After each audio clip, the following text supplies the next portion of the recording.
Okay, ഇന്ന് നമുക്ക് അങ്കമാലി മാങ്ങാക്കറി ഉണ്ടാക്കാം കേട്ടോ. വളരെ സിമ്പിളാണ്, പക്ഷെ എന്നാൽ അടിപൊളി ടേസ്റ്റാണ്. കുറച്ച് ചാറ് മതി, നമുക്ക് കുറേ ചോറുണ്ടാന്ന് പറയുന്ന അവസ്ഥയാണ് കേട്ടോ ഈ കറി ഉണ്ടാക്കിയാൽ.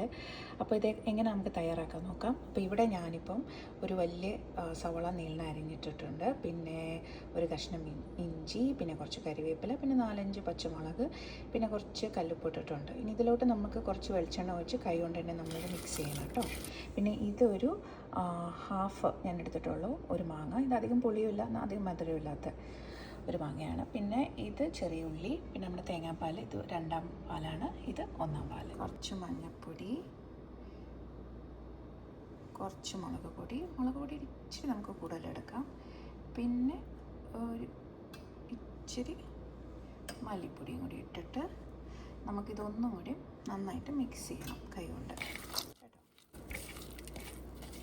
ഇതുപോലെ മിക്സ് ചെയ്യാം.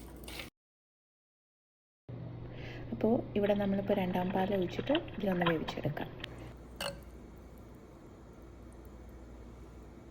ഓക്കെ, ഇതിപ്പം നമ്മൾ 2ാം പാൽ ഒഴിച്ച് ഒന്ന് തിളപ്പിക്കാൻ വെച്ചിരിക്കുകയാണ്. അപ്പോൾ അത് ഒരു തള വന്നതിന് ശേഷം നമുക്ക് അരിഞ്ഞ് വെച്ചിരിക്കുന്ന മാങ്ങ ഇതിലോട്ട് ചേർക്കാം.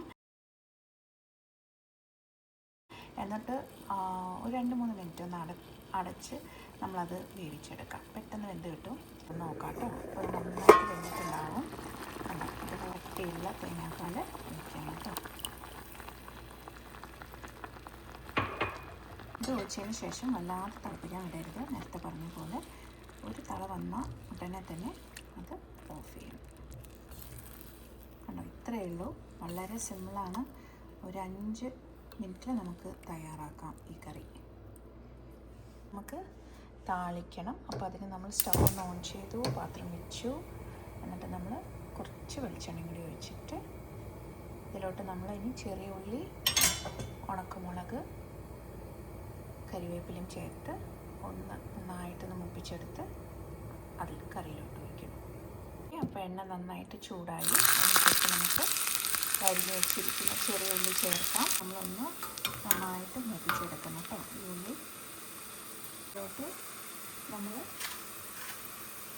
കുറച്ച് വറ്റൽമുളകും കുറച്ച് കറിവേപ്പിലയും കൂടി ഇടും. എന്നിട്ട് ഒന്നുകൂടി നന്നായിട്ട് മിക്സ് ചെയ്തതിന് ശേഷം സ്റ്റവ് ഓഫ് ചെയ്യും.